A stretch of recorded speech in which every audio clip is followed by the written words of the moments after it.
Bonjour, chers auditeurs, partout où vous nous suivez présentement. Nous vous saluons au nom de notre Sauveur et Seigneur Jésus-Christ. Que la paix et la gloire de notre Sauveur Jésus-Christ vous soient arrivées partout où vous vous situez. Celui qui est avec vous présentement, c'est votre frère Baraka Augustin. C'est vous et nous qui allons suivre ensemble l'enseignement que nous allons passer ensemble à ce moment. Avant de commencer, nous allons nous mettre dans les mains de l'Éternel par la prière. Prions. Éternel Dieu Tout-Puissant, nous te sommes infiniment reconnaissants de tous les biens que tu nous as fait, que ton nom soit glorifié. Tu nous as gardés, tu nous donnes la possibilité de nous présenter ce matin auprès de toi, afin de suivre ta parole. Que ton Saint-Esprit puisse nous être imprégné, qu'il nous illumine, qu'il nous fasse comprendre ta volonté et la mettre en pratique, afin qu'à la fin des comptes, nous puissions hériter la vie éternelle avec les saints et nous rendrons gloire à ton Saint-Nom. Nous voici présentement devant toi. Nous te demandons de nous accompagner et de nous faire comprendre ta parole. Que ta parole, écrite sur des papiers, soit écrite dans nos cœurs, afin qu'elle nous accompagne jusqu'à la parousie. Telle est notre prière, au nom puissant de notre Sauveur et Seigneur Jésus-Christ. Amen. Amen. Et nous rendons gloire une fois de plus à notre Seigneur qui nous donne cette opportunité de suivre cet enseignement. Mais avant tout, nous allons vous passer le thème de notre jour. Nous avons beaucoup d'enseignements. En tant que vos frères du mouvement de réveil et de réforme, les réformateurs, nous avons beaucoup d'enseignements, mais présentement, le Seigneur a souhaité à ce que nous puissions passer ensemble un enseignement ayant pour thème le foyer chrétien. C'est ça le thème que nous allons aborder pendant ces quelques minutes ou bien pendant ces quelques temps que nous allons passer ensemble. Un foyer heureux. Et le foyer heureux, quand on parle d'un foyer, nous sous-entendons les composants de la famille. Il y a un père, une mère et les enfants. Pour avoir un foyer heureux, il faut que la famille ait trois constituants. Un père, une mère et les enfants qui doivent venir après. Et c'est ça ce qu'il faut à ce que nous connaissions. Le foyer doit être heureux quand il est constitué de ces éléments. C'est pourquoi, dès les origines de la création, Dieu a souhaité à ce qu'il puisse avoir les gens qui devaient être créés à son image. Comme nous le voyons en Genèse chapitre 2, il est écrit en Genèse chapitre 2, nous allons lire au nom de notre Sauveur Jésus-Christ, au 18e verset. L'Éternel Dieu dit, « Il n'est pas bon que l'homme soit seul. Je lui ferai une aide semblable à lui. » Dieu, après avoir créé l'homme, Adam, il a trouvé que il a fait une personne à son image. Mais jusque-là, toutes les créatures étaient complètes. Mais il y avait quelque chose qui manquait auprès de l'homme créé à l'image de Dieu. C'est pourquoi Dieu décida, après avoir créé l'homme à son image, il a décidé de créer une aide semblable à l'homme. Et l'homme là, c'était Adam. Il a fallu à Dieu à ce qu'il puisse créer une aide semblable à Adam, qui devait venir lui seconder, lui être une aide semblable à lui. À ce moment-là, après l'avoir créé, selon Genèse chapitre 1er, verset 26, il est écrit: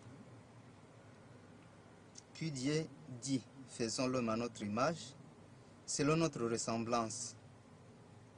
L'homme a été créé à l'image de Dieu et à la ressemblance de Dieu. Mais jusque-là, l'homme parfait n'était pas accompli. C'est pourquoi il a souhaité, après la faisance, la création de l'homme, lui donner une aide semblable. C'est à ce moment-là, en Genèse chapitre 5, au verset 2, il est écrit: Il créa l'homme et la femme. Il les bénit et il les appela du nom d'homme lorsqu'ils furent créés. Lorsqu'ils furent créés. C'est juste quand il a créé l'homme et la femme à l'unisson, quand il les a mis ensemble, c'est à ce moment-là qu'il les a appelés du nom d'homme. Jusque-là, le singleton Adam n'était pas encore complet. Il a été complet quand on lui a fait une aide semblable. Et l'aide semblable, c'était Ève. C'était ça par là que Dieu a trouvé une aide, ou bien c'est par là que Dieu a trouvé un foyer complet, qu'il a souhaité que ce foyer complet puisse avoir du bonheur. Mais en créant Adam, comme nous le trouvons en Genèse chapitre 2, verset 21, il lui a donné Ève comme aide semblable, et pour qu'il trouve cette aide semblable, parce que la femme était dans l'homme.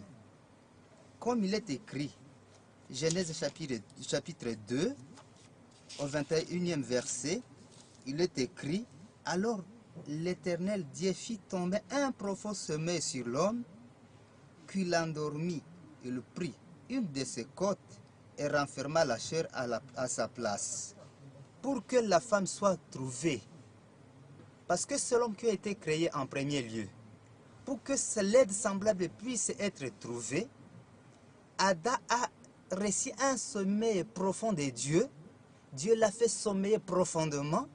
Et dans son sommeil, Dieu a tiré une des côtes d'Adam pour que Dieu puisse lui donner une aide semblable.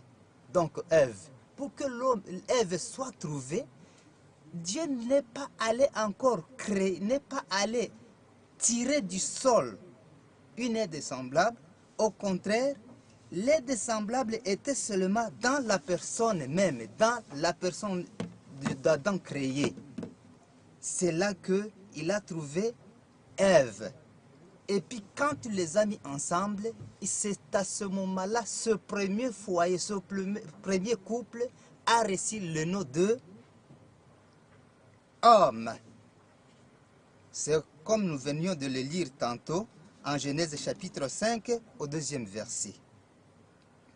Et ce premier foyer, quand nous lisons dans les Saintes Écritures, le livre de prophéties,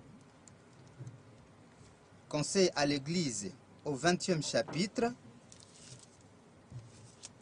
à la page 266, il est écrit ainsi, 266, il est écrit: Dieu créa la femme qu'il tira de l'homme afin qu'elle soit une compagne et une épouse unie à lui. C'est Dieu qui a créé la femme en la tirant de l'homme. Et il a présenté à Adam que cette femme puisse devenir une compagne et une épouse unie à Adam. Et que devait faire cette femme pour que l'encourage? le réconforte et soit pour lui une source de bénédiction. Auprès du mari, la femme a des responsabilités.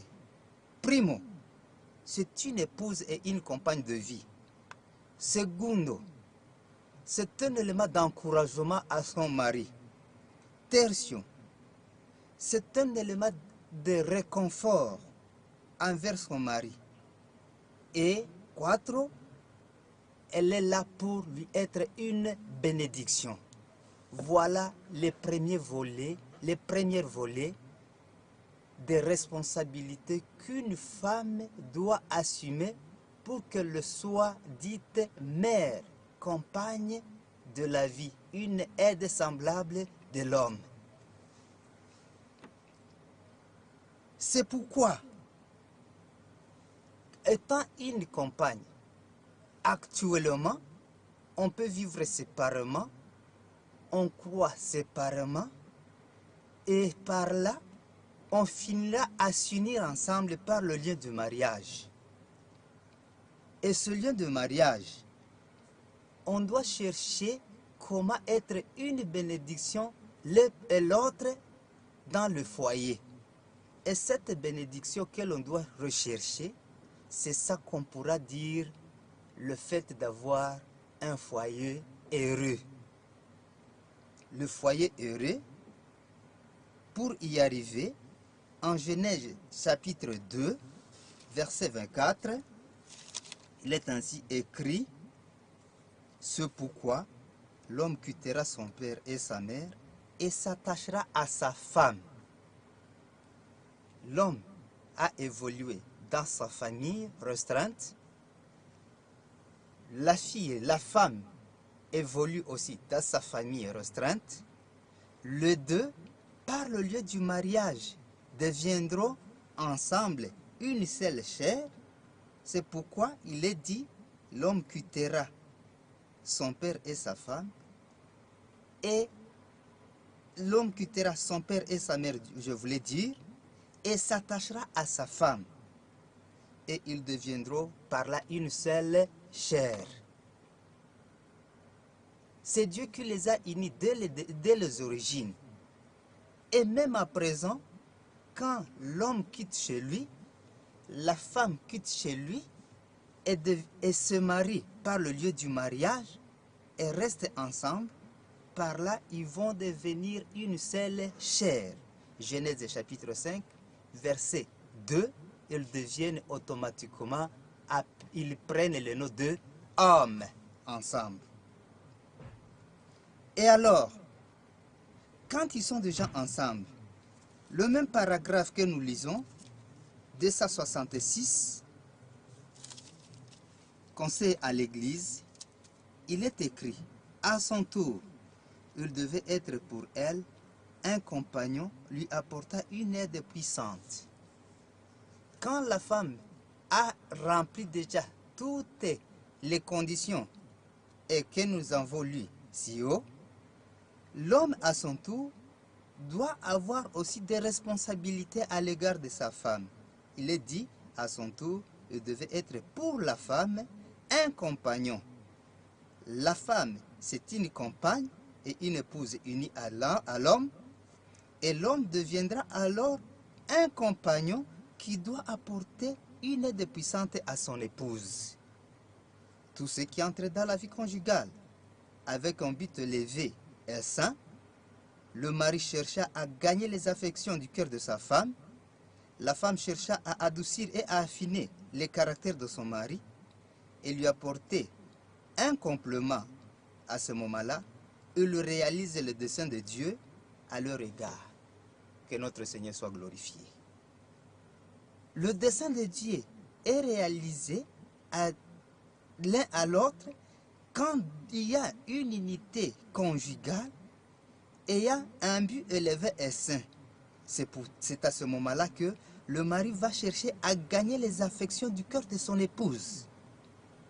Et la femme, étant une compagne de son mari, va chercher comment adoucir et affiner les caractères de son mari pour qu'ils soient des éléments complémentaires l'un à l'autre.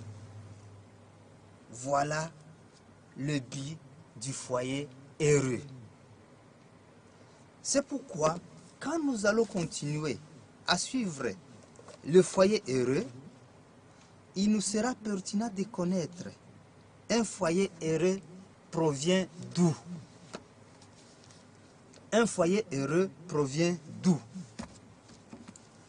Si nous lisons dans Proverbes chapitre 19 au 14e verset, la provenance d'un foyer heureux.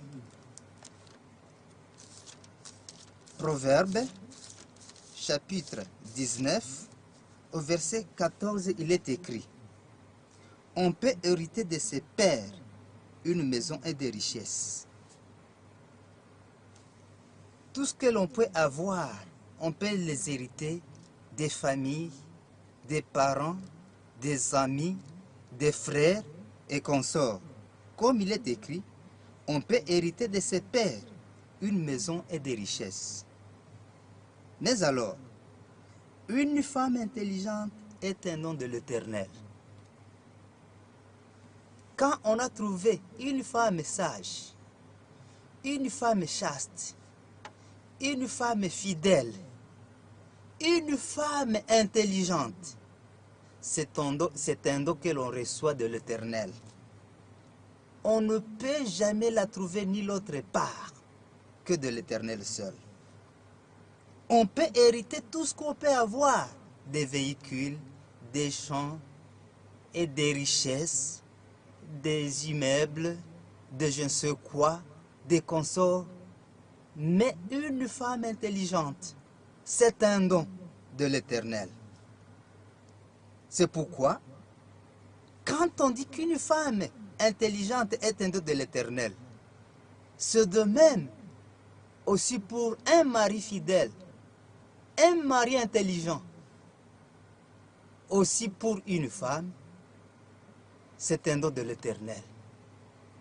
Et pour l'acquérir, Dieu nous donne tout ce que nous demandons. Matthieu chapitre 7, verset 7, il est écrit: demandez et on vous donnera. Cherchez et vous trouverez. Quand on demande à Dieu quelque chose, il est évident, quand nous la demandons avec foi, Dieu ne manquera pas à nous donner ce que nous lui avons demandé. Quand une personne, un jeune homme, prie consciencieusement et demande à Dieu de lui donner une femme, Dieu ne manquera pas à lui donner ses dons. Parce que un foyer heureux, c'est un don de Dieu. C'est pourquoi nous devons multiplier.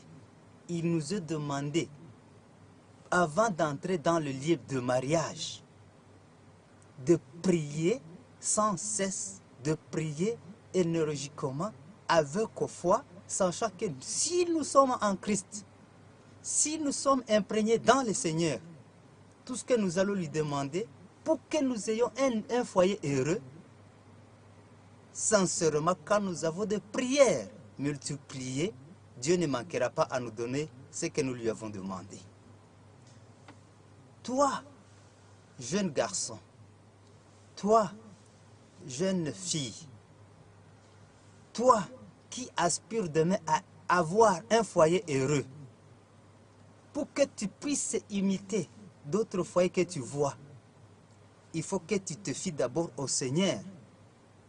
Il ne faut pas y aller d'une façon arbitraire, d'une façon précipitée, d'une façon, je ne sais pas comment la déterminer, pour que tu puisses seulement... Parce qu'aujourd'hui, beaucoup de gens ne font que regarder les belles figures des gens, les belles filles, au lieu d'étudier les caractères. Non, pour avoir un foyer heureux, il faut lire dans le cœur et non sur les figures, sur les faces. Les extérieurs ne disent rien. Les parures extérieures n'ont rien à faire avec le foyer heureux. Au contraire, nous devons avoir dans les cœurs de foyer, est-ce que si je suis aspirant d'une fiançaille, je vais me fiancer à telle personne, je vais souhaiter me marier à telle personne, que dois-je faire pour que mon foyer soit ultérieurement heureux? Il faut que le foyer se fonde d'abord sur la prière. C'est ça le premier élément. Tantôt là, nous venions de dire que le foyer heureux est un don de Dieu. C'est pourquoi il nous est montré dans les Saintes Écritures qu'une femme intelligente est un don de l'Éternel. En Proverbe, chapitre 18, au verset 22, il nous est dit, « Celui qui trouve une femme trouve le bonheur. C'est une grâce qu'il obtient de l'Éternel. » Il est évident que quand l'Éternel te fait grâce, il ne manquera pas à te donner une femme intelligente. Si une fois, tu la lui demandes sincèrement avec foi. Celui qui trouve une femme trouve le bonheur. Comme le foyer est un don de Dieu, celui qui trouve une femme, il a trouvé déjà le bonheur. Et c'est aussi une grâce que l'on obtient à partir de l'Éternel.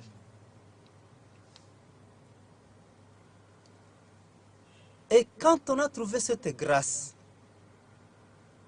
il nous faut bâtir maintenant sur Dieu. Parce que quand on a trouvé une bonne femme, une femme intelligente, c'est elle qui sera le bonheur et la prospérité du foyer. Même si la maison, toute la maisonnée est dite qu'elle est responsabilisée sur l'homme, mais la prospérité de la maison, le bonheur de la maison, tout ça va provenir d'abord d'une femme intelligente. C'est pourquoi c'est une grâce que l'on obtient de l'Éternel. Dans Proverbe chapitre 14, au verset 1er, il est écrit, « La femme sage bâtit sa maison, mais la femme insensée la renverse de ses propres mains. » Jusque-là, je vais me focaliser beaucoup sur les côtés positifs d'une femme heureuse qui cherche à avoir un foyer heureux. Il est dit que la femme sage doit avoir le sens de bâtir sa maison. Parce que c'est un don de l'Éternel. C'est pourquoi l'homme doit chaque fois chercher comment garantir la prospérité de sa maison quand il a une bonne femme, une femme intelligente, une femme chaste, une femme à bon caractère. Une femme alors, fidèle comme celle-ci, si nous la trouvons en Proverbe encore, chapitre 12, au 4e verset, il est écrit, « Une femme vertueuse est la couronne de son mari. » Quand on a reçu cette grâce de l'Éternel et que l'on a trouvé une femme intelligente qui est un don de Dieu, cette femme devient une couronne de son mari. Pas seulement à ce niveau seulement, nous allons même la trouver en Proverbe chapitre 31, à partir du 10e verset. Chers lecteurs, chers auditeurs, vous allez nous suivre et vous allez suivre toute la lecture minutieusement. C'est là que l'on va trouver une femme intelligente. 31, verset 10, il est écrit. Qui peut trouver une femme vertueuse? Celle que nous avons appelée le don de Dieu. Qui peut la trouver? Elle a bien plus de valeur que le perle. Le cœur de son mari a confiance en elle. la femme, son mari garde grande confiance envers son épouse. Et les produits ne lui feront pas de faux. Elle lui fait du bien et non du mal tous les jours de sa vie. Elle se procure de la laine et du lin et travaille d'une main joyeuse.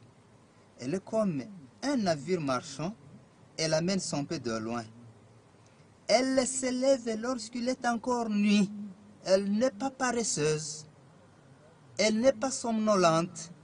Elle se lève quand c'est encore la nuit pour voir comment évolue la situation de la maison, pour voir comment mettre les gens au travail afin que toutes les responsabilités familiales soient réparties dans des personnes qui constituent sa famille.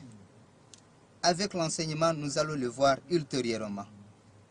Au verset 15, c'est là que je suis. Elle se lève lorsqu'il est encore nuit et donne de la nourriture à sa maison et l'attache à ses servantes. Elle pense à un champ, elle accueille du fruit de son travail. Elle plante une vigne, elle sent de forces ses reins et elle affermit ses brans. Elle sent que ce qu'elle en gagne est bon. Sa lampe ne s'éteint point pendant la nuit.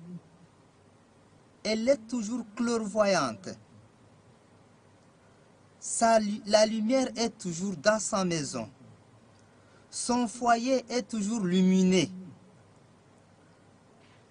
Sa lampe ne s'éteint jamais pendant la nuit. Dans sa maison, tout est réchauffé.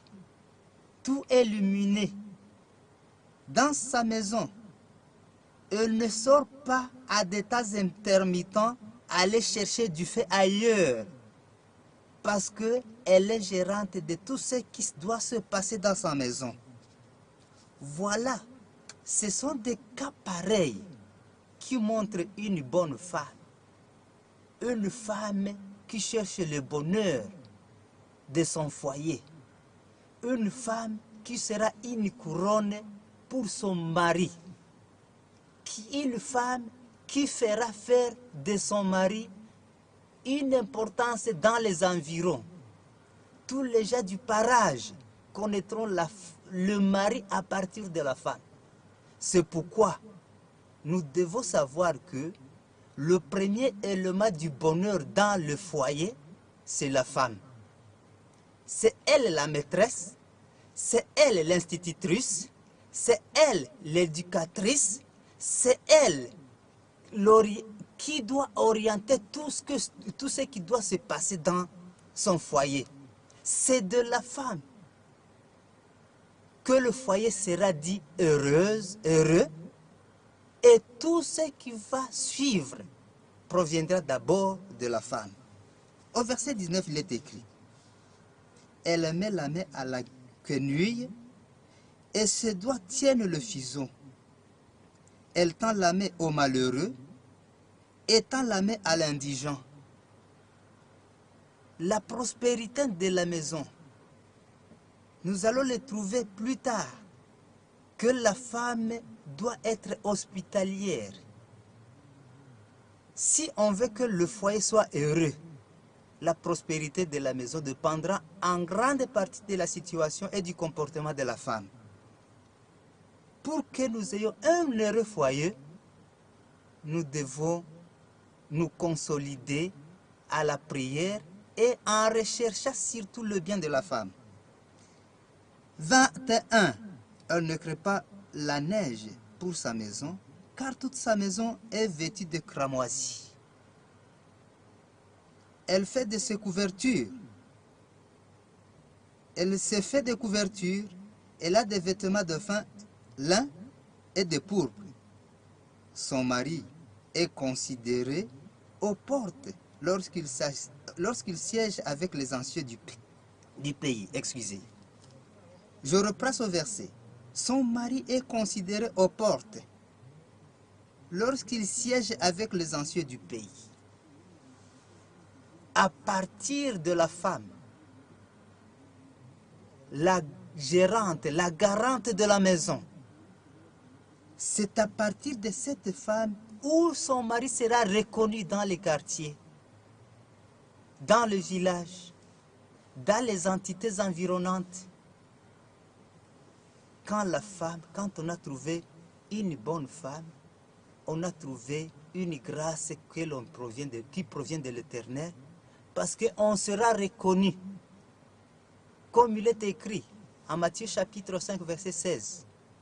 Dieu sera glorifié des familles différentes à partir des bonnes femmes qui ont été des grâces pour leur mari. À partir de femmes qui ont bien éduqué et instruit leurs enfants. Les gens de la maison et les enfants, leur éducation proviendra de la femme. 24.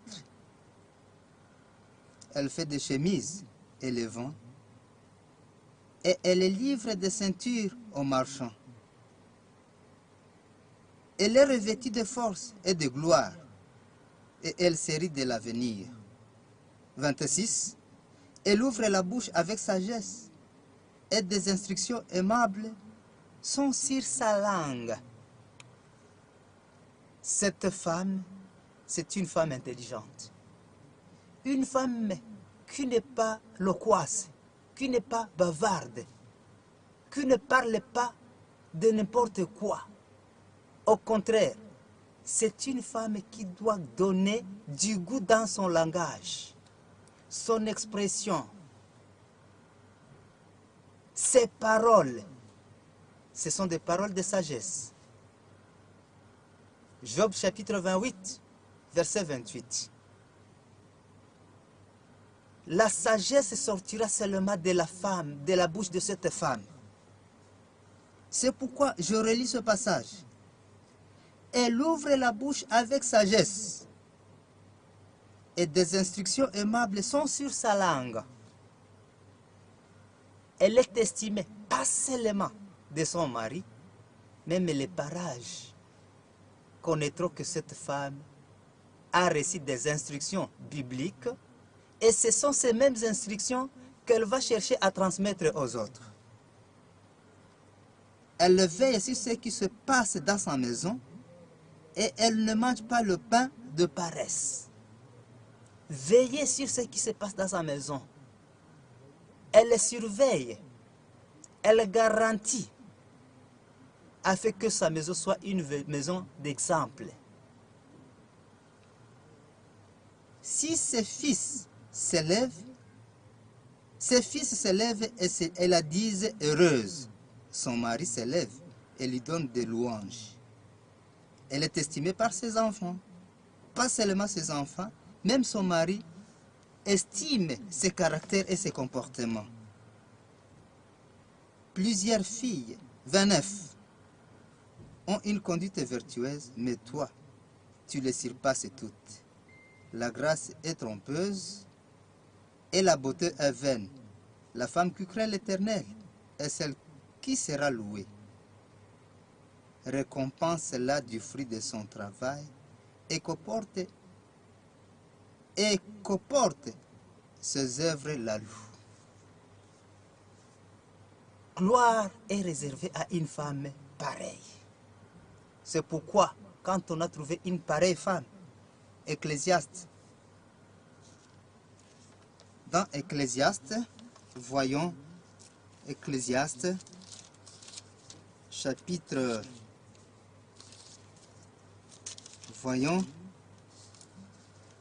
7, chapitre 4, il est écrit, verset 9, « Deux valent mieux qu'un, parce qu'ils retiennent un bon salaire de leur travail.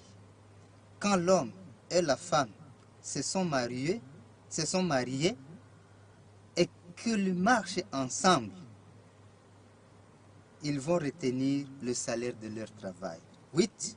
Car s'il tombe l'un, relève son compagnon, mais malheur à celui qui est seul et qui tombe sans avoir un second pour le relever. De même, si des couchent ensemble, ils auront chaud, mais celui qui est seul, comment aura-t-il chaud? 12. Et si quelqu'un est plus fort qu'un seul, les deux peuvent lui résister. Attention avec ce verset. Si quelqu'un est plus fort qu'un seul, les deux peuvent lui résister. Et la corde à 3 fils ne se rompt point facilement. Quand on a trouvé une bonne femme dite intelligente, on a déjà une grande grâce, et plus tard, cette grâce donnera naissance à un troisième élément, et à ce moment-là, ces éléments constitueront les enfants, et on aura déjà un père, une mère et les enfants, et c'est à ce moment-là que la corde à 3 fils ne pourra jamais être facilement rompue. Gloire à notre Seigneur. Et ayant déjà trouvé ceci, il n'est pas bon d'entrer d'une façon arbitraire dans la vie conjugale. Parce que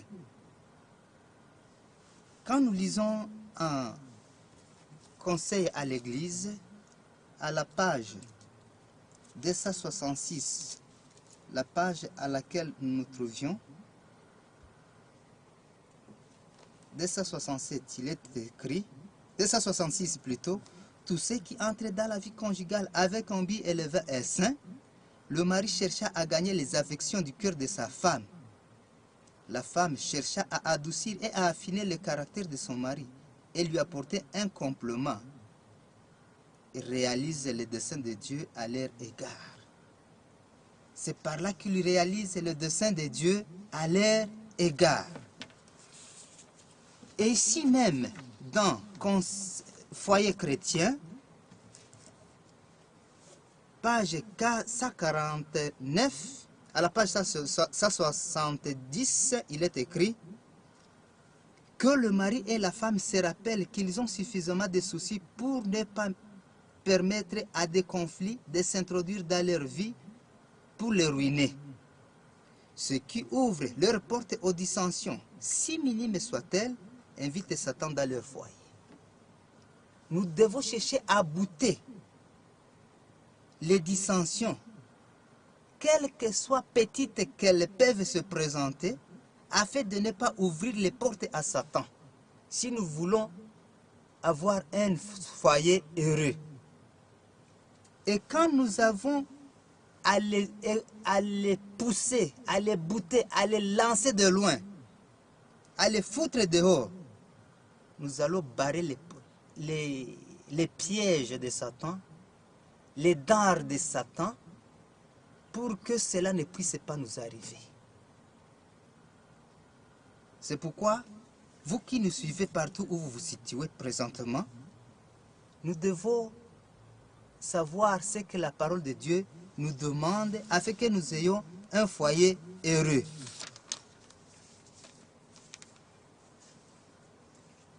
Dans Foyer chrétien, à la page 101, il est écrit, à la page 101, il est écrit, si nous voulons réellement que nos foyers soient heureux, il est écrit, quand surviennent les difficultés, les soucis et les découragements, dans cette vie, nous pouvons nous heurter à des soucis, à des découragements, les difficultés nombreuses qui peuvent surgir dans des familles. Quand cela survient, comment devons-nous nous comporter? N'entraînez pas la pensée que votre union est une erreur ou un péché, un échec. Quand cela nous arrive, nous devons savoir que nous sommes dans un monde de péché. Nous sommes dans un monde corrompu. Quand surviennent les difficultés et toute autre menace qui proviendront soit de l'ennemi et que cela entre dans le foyer, des maladies, des pertes matérielles, des morts et tant autres choses. Quand cela arrive, vous trouverez par exemple dans une famille, une femme conçoit. La femme qui a conçu, il y a avortement, un premier enfant. Deuxième enfant, un mort-né. Troisième enfant, avant que l'enfant soit sévré, il est parti, il est mort. Il y a risque à ce que le mari puisse se dire un jour, ceci est le problème qui peut provenir soit de la femme. Des difficultés pareilles. Une fois entré dans la famille, le souci et le découragement que l'homme ne puisse pas dire dans sa pensée que son union avec la femme a été une erreur. Non. C'est un cas qui est normal. Que l'homme ne puisse pas dire que c'est un échec et vice-versa. La femme aussi. Qu'elle ne se sente pas ou qu'elle ne mette pas en tête en se disant que je mal choisi. Il peut arriver même le cas où on se marie et que l'on trouve plus tard, ayant attendu un enfant, il y a la stérilité qui peut provenir. On pourra commencer dans des familles qui ne sont pas sérieuses. L'homme commencera soit de sortir de sa maison et d'aller chercher d'autres femmes à l'extérieur, disant qu'elle va s'examiner pour voir s'il va trouver d'enfants à l'extérieur. De telles aventures ne fonderont jamais une famille heureuse, un foyer heureux. La femme aussi peut dire, ce cas provient de moi. Est-ce, je vais m'examiner. Elle pourra faire des sorties. Et par là transgresser le 7e commandement. Celui-là qui nous défend de commettre, de faire l'adultère. Quand de telles difficultés surviennent, si Dieu a souhaité à ce que le puisse te donner, toi, il faut que tu attendes et que tu reçoives ce que Dieu a prévu pour toi. Je vais te rappeler, toi qui me suis présentement, imagine le camp du patriarche Abraham. Il s'est heurté à une stérilité jusqu'à son état de vieillesse. Il est resté fidèle et sa femme aussi est restée fidèle parce que Genèse chapitre 25 au 6e verset, comme il était ami de Dieu et que Dieu aussi le reconnaissait comme son ami, de par sa fidélité, Dieu lui a dit dans un songe, Abraham, tu vois, lève tes yeux, regarde au ciel. Qu'est-ce que tu y vois? Des étoiles innombrables. Voilà la réponse d'Abraham. Dieu lui a dit, tu vois le nombre de ces étoiles. Ta postérité s'agrandira comme le nombre de ces étoiles. Quelqu'un qui n'avait pas d'enfant, mais qui reçoit une promesse à partir de la fidélité qu'il avait et de la foi qu'il a gardée envers son Seigneur. Dieu lui propose d'avoir les enfants qui ont un nombre aussi grand que les étoiles du ciel. L'histoire est connue. Donc, que connaissent cette histoire? Abraham a reçu d'Isaac beaucoup d'enfants et c'est par là que nous connaissons la progéniture d'Abraham et d'Israël moderne. C'est pourquoi, quand Dieu a envie de te donner, toi tu ne peux pas te donner ce que tu consens avant que Dieu puisse te donner ce qu'il a prévu pour toi. Tu peux le faire de ton souhait, tu peux le faire de ton vœu, tu peux le faire de ton désir, mais si telle n'est pas la volonté de Dieu, cela sera toujours une vanité. C'est pourquoi, Quand dans une famille, quand dans un foyer qui cherche la prospérité, un foyer qui cherche la fidélité, un foyer qui se fonde sur l'Éternel, même si les difficultés proviennent de l'extérieur, et que Dieu accepte que cela t'arrive, ou bien si Dieu accepte que cela vous arrive, quand de telles difficultés surviennent, ne soyez pas déçus, ne soyez pas découragés. Et ne considérez pas que votre union a été un échec ou une erreur. il est écrit, soyez déterminés à être l'un pour l'autre tout ce que vous pouvez être. Continuez à vous prodiguer les attentions Des premiers jours, rappelez-vous ce que vous vous êtes fixé, ce que vous vous êtes promis, ce que vous vous êtes dit dans les premiers jours des fiançailles. De toute manière, encouragez-vous mutuellement dans le combat de la vie. Appliquez-vous à augmenter le bonheur l'un de l'autre. Cultivez l'amour et l'indulgence. À ce moment-là, le mariage sera alors le commencement du bonheur au lieu d'en être la fin. Quand on se marie et que l'on s'est fondé sur la parole de Dieu et que l'on souhaite avoir un foyer heureux, quand on s'est séparé des familles restreintes dans lesquelles nous avons évolué, comme nous l'avons lu en Genèse chapitre 2 au 24e verset, et que l'on s'est attaché ensemble, hommes et femmes, et devenir un homme, un seul homme, ayant une seule chair, on saura par là que le mariage n'est pas la fin de l'amour, mais ce n'est pas le commencement. Comme il est écrit, on saura, le mariage sera alors le commencement du bonheur au lieu d'en être la fin. La chaleur de l'amitié véritable, l'amour qui unit deux cœurs, est un avant-goût de joie céleste. Voyons qu'est-ce qui est écrit.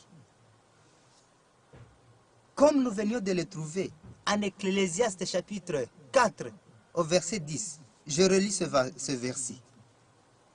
L'un tombe et l'autre doit le relever. Parce qu'on est compagnon et compagne de la vie.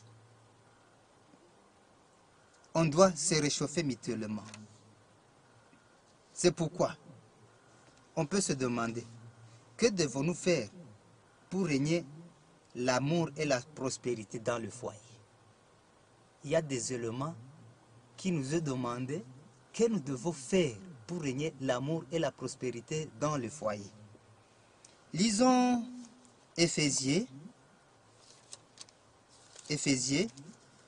chapitre 5 au verset 22. Nous allons lire Éphésiens et Colossiens afin que nous puissions trouver ce que nous devons chercher pour que règne la prospérité et l'amour dans le foyer.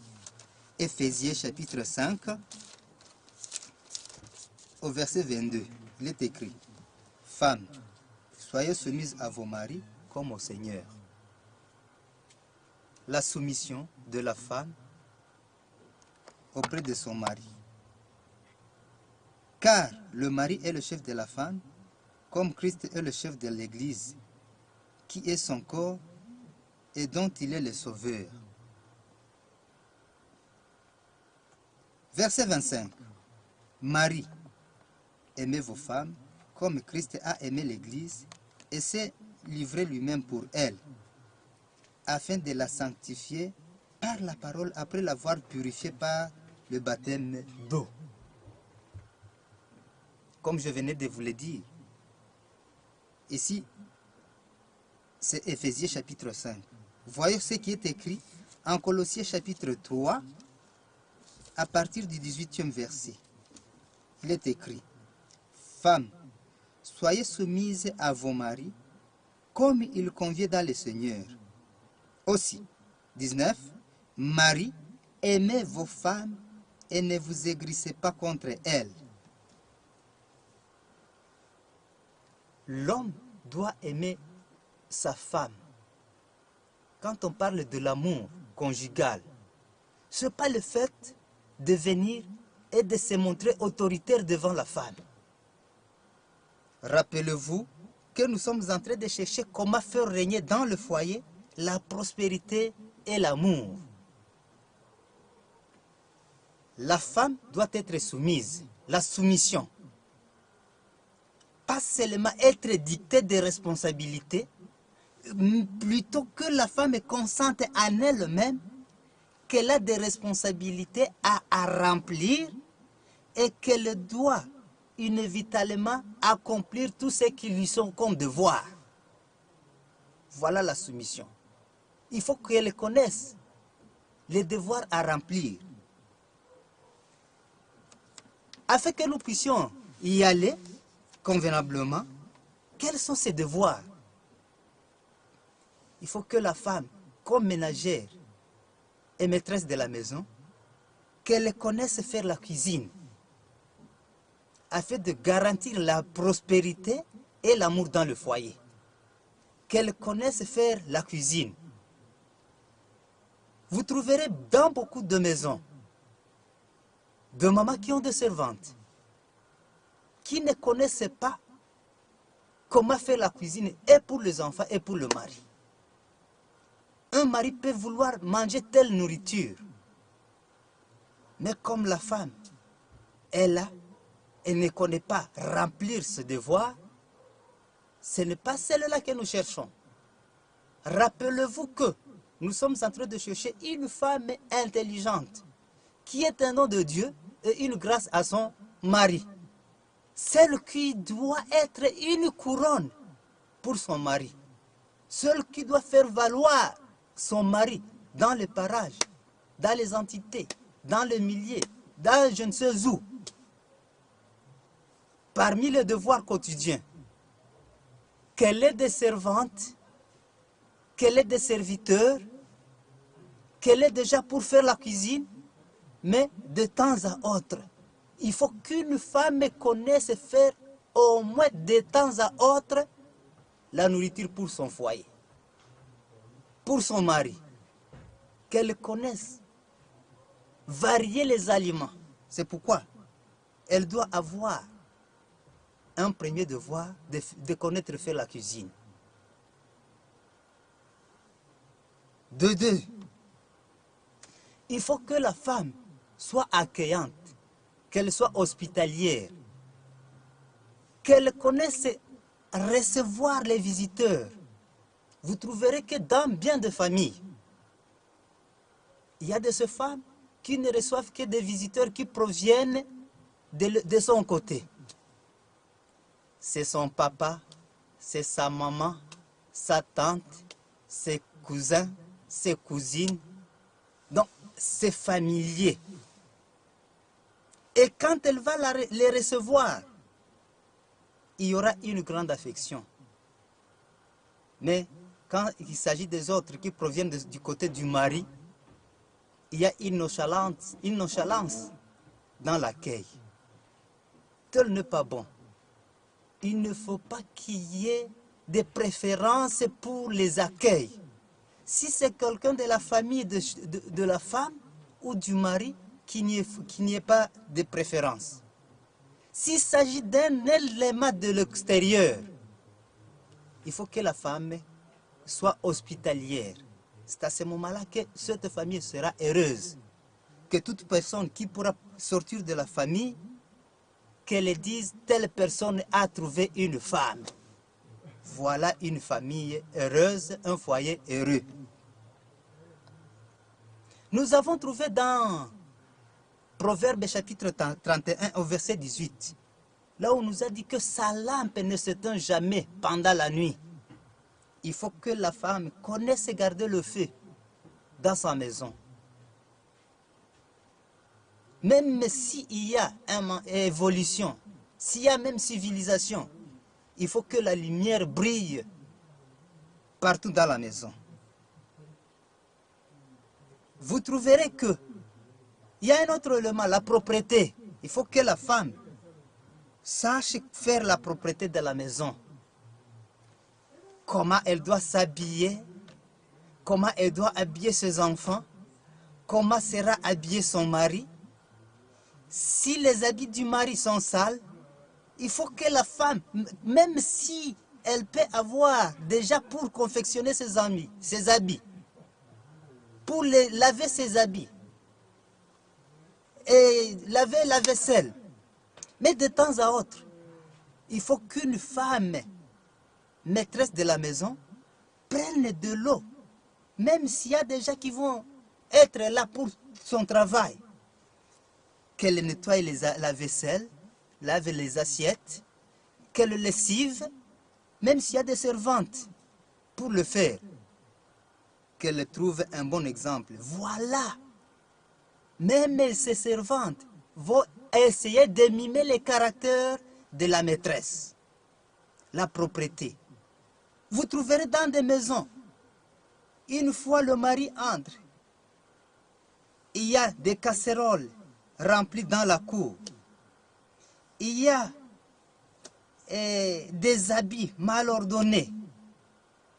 À ce moment-là, si on entrait imprudemment, on peut commencer à se heurter à des vaisselles, à des choses qui sont mal arrangées. Il faut aussi la propreté, pas seulement des habits, mais aussi de la parcelle. Les enfants ont fait pipi, les enfants ont fait caca. Tout ça, il faut quand même savoir comment arranger. Ce sont les devoirs domestiques de la femme. Et cela va garantir à l'homme le fait de dire « J'ai trouvé une femme qui est digne d'être appelée femme, qui fait mon estime et rend gloire à Dieu. » Il y a un autre élément. Vous trouverez, une fois entré dans la cuisine, beaucoup d'hommes ne savent pas comment se passent les affaires dans la cuisine. Il ne faut que trouver la nourriture à table. Mais essayez d'entrer une fois dans des maisons. Pour certaines femmes, vous trouverez que des mouches sont en train de se poser sur des assiettes mal arrangées, déposées sans être lavées. Des casseroles ouvertes. Les mouches se posent sur des nourritures dans des casseroles. Parce que les casseroles ne sont pas couvertes. Une femme digne de ce nom doit savoir couvrir les aliments, doit savoir couvrir les assiettes, pas seulement les laver, mais aussi couvrir les aliments, arranger la maison. Savoir aussi qu'une bonne femme, une femme intelligente, qui veut faire régner l'amour et la prospérité dans la maison, doit savoir aussi qu'elle doit soigner les maladies, connaître les signes de certaines maladies, les maladies bénignes, savoir comment les soigner. Il faut qu'elle ait aussi une pharmacie familiale. Nous avons des pharmacies simples, des pharmacies naturelles.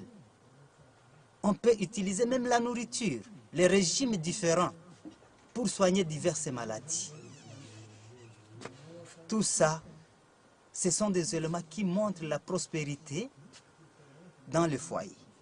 Sur ce, pour faire régner la prospérité dans le foyer, quand nous allons lire Foyer chrétien, à sa page 86, il est écrit 1. Le mari ne doit pas chercher à dominer sur sa femme, comme sa femme ne doit pas aussi chercher à dominer sur le mari. Au contraire, la femme a été créée comme une aide semblable à son mari. il ne faut pas qu'il y ait domination l'un sur l'autre. Dans le foyer, il faut qu'il y ait une attente mutuelle. Quand on entre dans la famille, qu'on trouve le mari chérir sa femme, la femme chérir, cajoler son mari, voilà. Même quand l'extérieur vont vous voir, ils vont dire ça c'est une famille. Voilà un premier élément. Il ne faut pas qu'il y ait contrainte d'un l'un sur l'autre. Toi, tu dois faire ceci. Excusez. Toi, tu dois te comporter de cette manière. Non. Voilà, il faut qu'il y ait attente, qu'il y ait dialogue dans la famille, qu'on se conseille mutuellement, mais qu'il n'y ait pas contrainte. Tu es une femme, tu es inférieure. Non, cela aussi ne doit pas se passer dans la famille qui cherche la prospérité et l'amour. Nous devons aussi avoir des paroles encourageantes, des paroles de consolation. Le mari, la plupart des fois, là où il passe des journées, il se heurte à des difficultés multiples. Une fois arrivé à la maison, ce n'est pas le temps de la femme. Toi, à cette heure, tu étais où? Qu'est-ce que tu faisais? Il paraît que de tels soupçons dans des familles qui veulent être heureuses ne doivent pas être là. Parce que le mari s'est heurté avec des difficultés. Une fois entré dans la maison, il faut que la femme, bienvenue mon chéri, approche mon chéri. Est-ce que là où tu as passé la journée, comment s'est-il passé la journée? À ce moment-là, avec des paroles pareilles, le mari aussi viendra dire, ma chérie, mon épouse, tu sais, aujourd'hui, la journée ne m'a pas été bonne. Il y a eu ceci et cela. Que la femme soit là pour la soulager, mon mari. Ne t'en fais pas, nous sommes dans un monde corrompu. Apaise-toi, sois calme, sois tranquille. Voilà une femme qui cherche l'amour. Voilà un foyer qui est heureux.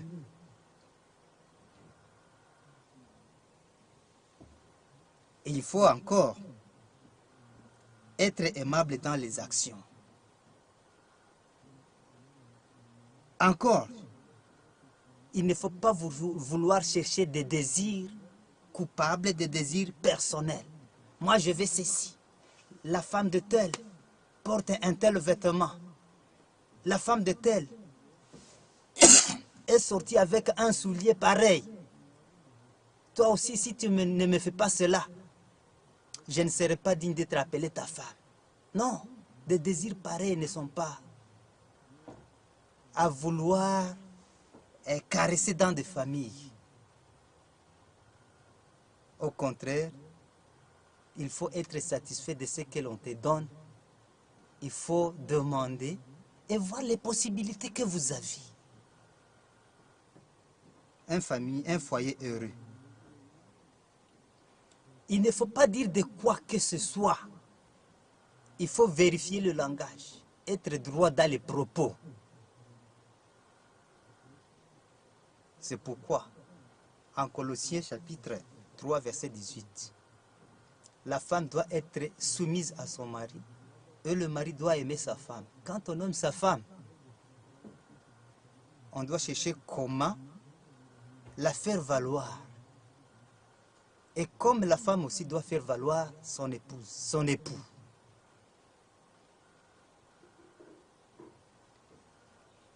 Il faut aussi, pas seulement en parole exprimer l'amour, il faut aussi exprimer l'amour que vous avez envers votre conjoint ou bien avec votre conjoint en acte. Les actions aussi ont un grand attrait, ont une importance plus que les paroles. Il ne faut pas être verbaliste seulement. Il faut présenter des actes de charité, les actes d'amour, afin de prospérer l'amour dans le foyer. Et si il y a des soucis, comme nous venions de le dire tantôt, s'il y a des difficultés qui entrent dans le foyer, il y a beaucoup de femmes qui sont malhonnêtes. C'est pourquoi, en Proverbe, en Ecclésiaste d'abord, chapitre 7, je lis d'abord Ecclésiaste chapitre 7, avant que je ne lise les Proverbes. Ecclésiaste chapitre 7.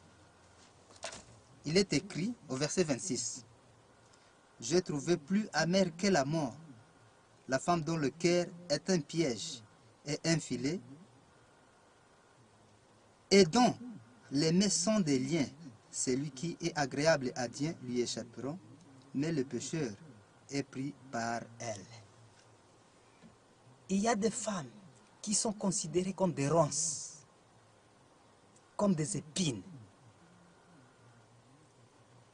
Ça, si on a parlé de foyers heureux, il y a aussi des foyers malheureux, où on va trouver des femmes qui sont considérées comme des épines. Voilà le contraire de tout ce qu'on venait de voir. Ces femmes qui sont considérées comme des épines, il est écrit qu'elles sont plus amères que la mort. Imaginez-vous, vous qui nous suivez présentement, qu'est-ce qui peut être plus fort que la mort, plus amer que la mort? Je ne sais pas, à des familles qui sont encore trop jeunes, à des familles qui n'ont pas encore d'enfants,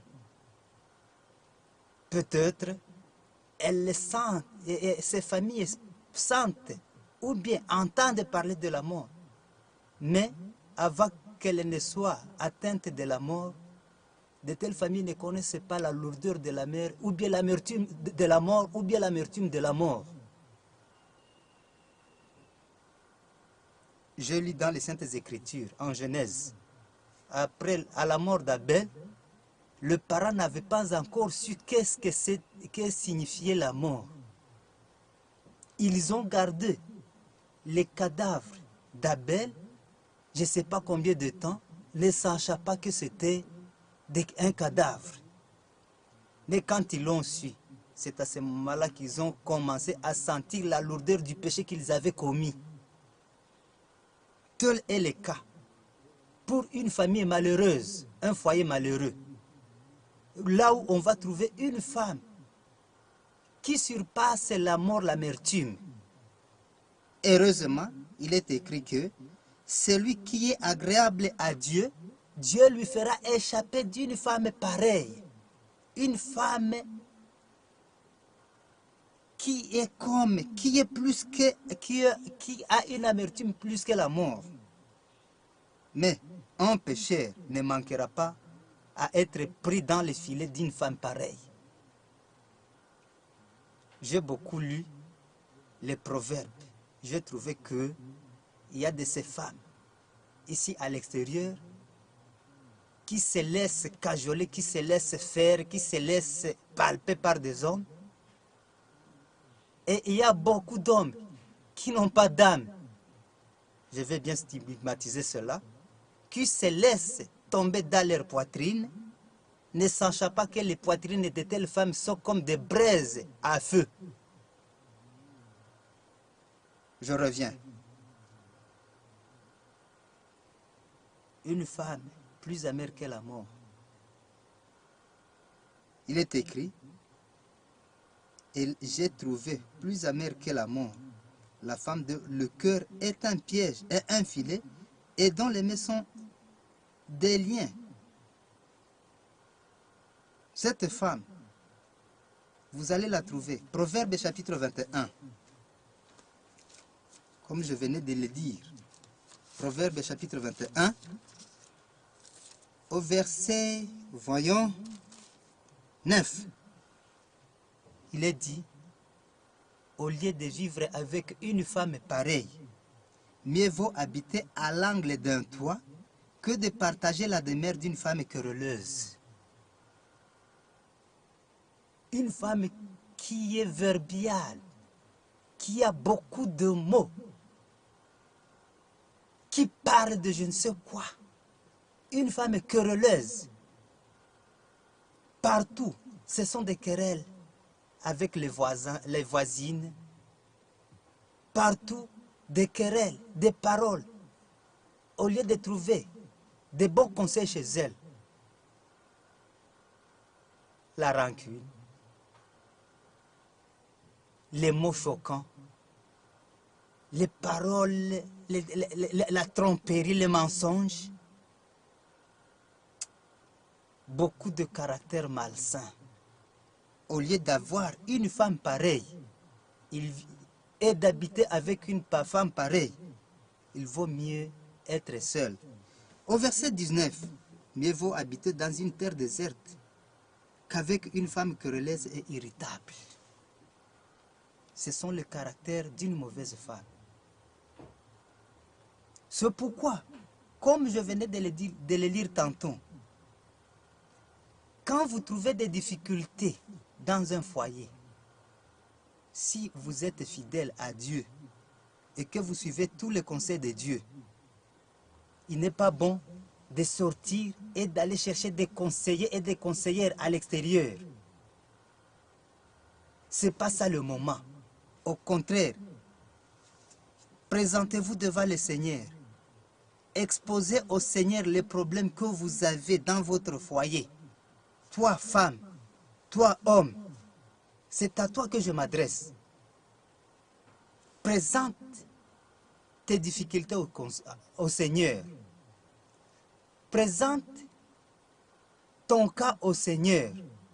Lui seul pourra chercher comment compenser à cela et répondre à tes besoins au lieu d'aller exposer ça à autrui.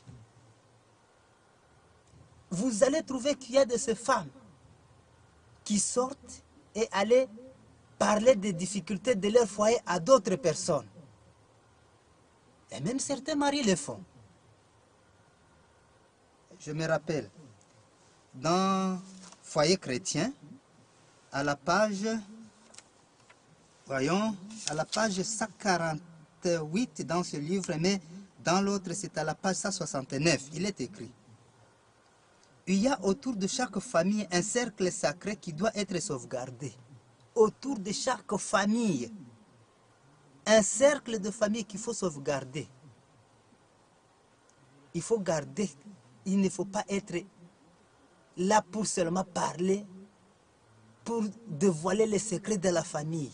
À chaque famille, il y a un cercle sacré. C'est un cercle sacré qu'il ne faut pas aller au-delà des bornes de la famille. S'il y a quelque chose dans toi, que l'extérieur ne le connaisse pas avant que la chose soit connue dans le foyer. Nul étranger n'a le droit d'y pénétrer dans le cercle familial. L'étranger n'a pas de place. Le mari et la femme devraient s'appartenir réciproquement. Le mari appartient à la femme et la femme appartient au mari. La femme ne devrait avoir aucun secret qu'elle cache à son mari, mais le relève à autrui. De même, le mari ne devrait cacher aucun secret à sa femme, tout en le relevant à autrui. Voilà la prospérité d'un foyer chrétien, d'un foyer erré. La femme ne devrait avoir aucun secret qu'elle cache à son mari, mais le révèle à autrui. De même, le mari ne devrait cacher aucun secret à sa femme, tout en le révélant à autrui. Le cœur de la femme devrait être une tombe où elle enfuit les fautes de son mari. Et de même, au contraire, que les agendas familiaux soient des agendas enterrés. Qu'on enterre les difficultés une fois qu'on pensait que ça soit enterré. Parce que quand on a enterré quelqu'un, un cadavre, on ne peut jamais s'attendre à sa revenue. Sinon, ça sera un démon. Si aujourd'hui, tu enterrais ton élément cher, ton papa ou ton maman, et qu'après 2 ou 3 jours, en marchant, tu te rencontres avec le même individu enterré, je ne sais pas comment est-ce que tu pourras te comporter. Tel est le calculé dit dans les Saintes Écritures. Quand toi-même, tu conçois qu'il y a des ça ne va pas entre toi et ton épouse, entre ton épouse et toi, mari. Ne cherchez pas à hasarder d'aller à l'extérieur si tu veux juste que tu aies un foyer chrétien, un foyer heureux, et aller dévoiler tout ce qui est de ta famille à l'extérieur. Au contraire, quand quelque chose ne marche pas convenablement, mets-toi à genoux, montre ça au Seigneur, le Seigneur qui voit et qui connaît les tentations et les difficultés, et même qui connaît toutes les épreuves possibles qui peuvent nous arriver. Présente-lui cela, il va les garder et il va chercher comment trancher cette affaire et mettre l'affaire à l'amiable. Mais n'est pas hasardé d'aller à l'extérieur. Pendant ce temps, il faut que toi qui as conçu cela, que tu le conçoives dans ton cœur, tu cherches comment remédier à cette situation par la prière, attendant seulement que le ciel réponde, que tu ensevelisses les fautes de ton mari dans toi, que tu mettes ça dans ton cœur et que les fautes et les défauts du mari soient ensevelis dans toi, parce que quand tu vas oser exposer les difficultés de ton mari ou bien de ton épouse à quelqu'un d'autre, tu vas commencer à le mettre dans le terrain du diable. Et le diable, au lieu de compenser à cela positivement, il va commencer à inculquer à la personne d'autres mauvaises suggestions afin que le malheur entre dans le foyer. C'est pourquoi il est dit que le cœur de la femme soit une tombe où il doit ensevelir les fautes de son mari. Et vice-versa, que le mari aussi ensevelisse dans son cœur les erreurs et les bêtises et les fautes de son mari. Frères et sœurs qui nous suivaient pendant ce temps, ça c'est dur, mais avec la prière, c'est facile. Cessons avec le bavardage. Ça continue. Je relis ce passage. Le cœur de la femme doit être une tombe où la femme doit enfouir les fautes de son mari, et de même, le cœur du mari doit être un tombeau où il doit ensevelir les fautes de sa femme. Aucun des conjoints ne devrait se permettre de s'amuser aux dépens des sentiments de l'autre. Jamais le mari et la femme ne devraient, de quelque façon que ce soit, se plaindre l'un de l'autre devant autrui. Car il arrive souvent qu'en se permettant une plaisanterie légère, parfaitement innocente en apparence, on s'engage dans des querelles entre époux et parfois même avec autrui. Il est dit, il m'a été montré qu'un bouclier sacré doit protéger chaque famille. Un bouclier sacré doit protéger chaque famille. C'est ça ce qu'il faut. C'est pourquoi, frères et sœurs, vous qui nous suivez, présentement, si vous voulez que votre famille soit heureuse, fondez votre famille sur la prière, sur la parole de Dieu. Il y a des responsabilités. Si la femme doit savoir comment gérer les responsabilités de son foyer, aussi l'homme doit aussi savoir comment gérer ses responsabilités. 1. L'homme, il est le pasteur de la maison. Tout ce qui est nécessaire d'une façon morale dans la famille, la spiritualité de la famille proviendra de l'homme. Si la spiritualité de la famille proviendra de l'homme, comme étant le sacrificateur de la famille, la femme aussi la servante doit assumer cette responsabilité en secondant l'homme. Le bien, que ce soit matériel ou moral, je vais dire spirituel, de la famille, le premier élément c'est l'homme. C'est pourquoi il est demandé à tout homme de connaître ce qu'il doit faire pour sa famille. Et n'est pas le devoir de la famille pour la femme.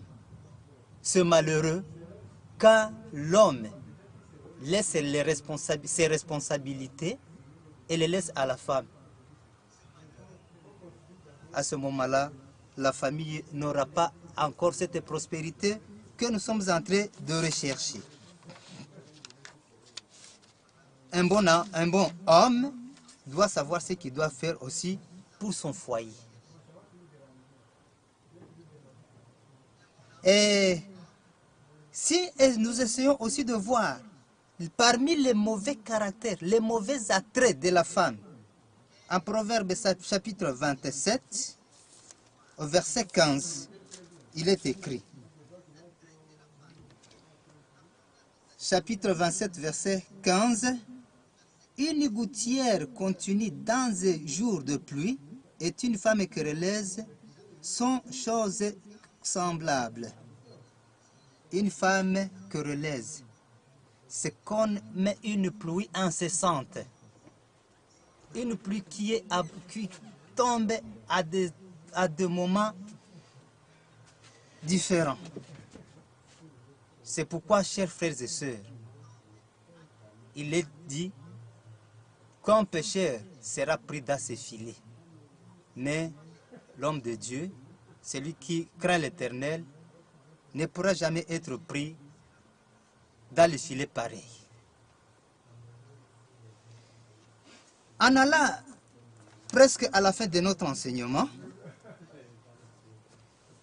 il y a de ces familles dans lesquelles nous devons lutter contre des dégâts dans la famille. Lesquelles, par exemple? Vous allez trouver aujourd'hui beaucoup de familles se laissent emporter par les richesses frauduleuses. Il n'est pas désiré dans des familles d'avoir beaucoup de dettes.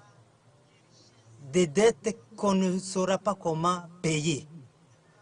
Aujourd'hui, beaucoup de familles cherchent comment prendre de l'argent à intérêt, cherchent comment à gagner des choses sans beaucoup peiner et se laissent entrer dans le malheur en disant qu'elles sont en train de chercher le bonheur. Dans Foyer chrétien, à la page 378, il est écrit « Évitez des dettes ». Beaucoup de familles sont pauvres parce qu'elles dépensent tout leur argent dès qu'elles le reçoivent. Beaucoup de familles ne savent pas économiser, faire l'économie de la famille. Nous avons parlé un peu avant de familles qui doivent avoir des pharmacies familiales. Il faut aussi avoir une épargne de la famille. Et quand vous gagnez de l'argent, il faut planifier l'argent afin que vous puissiez avoir du bonheur dans le foyer. Beaucoup de familles dépensent inutilement de l'argent et s'endettent pour chercher comment trouver à subvenir à quelques besoins parce qu'ils n'ont pas d'autres moyens. Et quand il y a même des moyens, les gens s'endettent de l'argent, ne sachant même pas comment ils vont payer. C'est pourquoi il est écrit, beaucoup de familles sont pauvres. Beaucoup sont pauvres parce que les dépensent tout leur argent dès qu'ils le reçoivent. En campagne, quelqu'un a vendu son chat de manioc. Aujourd'hui, il va dépenser tout ce qu'il a gagné, ne sachant même pas comment faire des réserves dans les biens qu'il a trouvés. Même ici en ville, vous allez trouver que Satan a cherché comment donner aux gens de façon malhonnête à gagner de l'argent. Il y a des microfinances qui sont créées partout, ça et là. Ça, ce sont des risques de Satan. On veut beaucoup gagner en perdant peu. Mais on va risquer de tout perdre en voulant gagner beaucoup. Vous devez veiller à ce que personne ne dirige ses affaires de manière à s'endetter. Dirigez vos affaires sans toutefois aller dans des dettes. Beaucoup de familles, hommes et femmes se séparent à cause des dettes. Lorsque quelqu'un s'engage dans des dettes, il tombe dans le filet de Satan, déploie devant les âmes. L'un des pièges consiste à prélever de l'argent et à l'employer dans un but quelconque avant même qu'il ait été gagné. Quelqu'un commence à prévoir, je ferai ceci, je vais avoir ceci, et va se jeter dans des dettes. C'est pourquoi, frères et sœurs, vous qui nous suivez, je vous ai dit tantôt que nous tendons vers la fin. Quand nous voulons marcher dans la droiture, que la sagesse soit notre enseignant, que la parole de Dieu nous conduise dans la droiture. Nous ne devons pas nous conduire d'une manière que nous voulons. Au contraire, que nous soyons conduits par les Saintes Écritures. À ce moment-là, nous allons avoir une bonne évolution, nous allons avoir un foyer heureux et nous allons lutter contre des foyers malheureux. C'est pourquoi il est écrit dans Philippiens, chapitre 1er, au verset 29, il est écrit, verset 27, « Seulement, conduisez-vous d'une manière digne de l'évangile de Christ, afin que, soit que je vienne vous voir, soit que je reste debout, absent, j'entends dire de vous que vous demeurez ferme dans un même esprit, combattant d'une même âme pour la foi de l'évangile, sans vous laisser aucunement effrayer par les adversaires, ce qui est pour vous une preuve de perdition, mais pour vous de salut. » Je reprends ce verset. Sans vous laisser aucunement effrayer par les adversaires, ce qui est pour eux une preuve de perdition, mais pour vous de salut. Et cela de la part de Dieu, car il vous a été fait la grâce par rapport à Christ, non seulement de croire en Christ, mais aussi de souffrir pour lui, en soutenant le même combat que vous m'avez vu soutenir et que vous apprenez maintenant que je soutiens.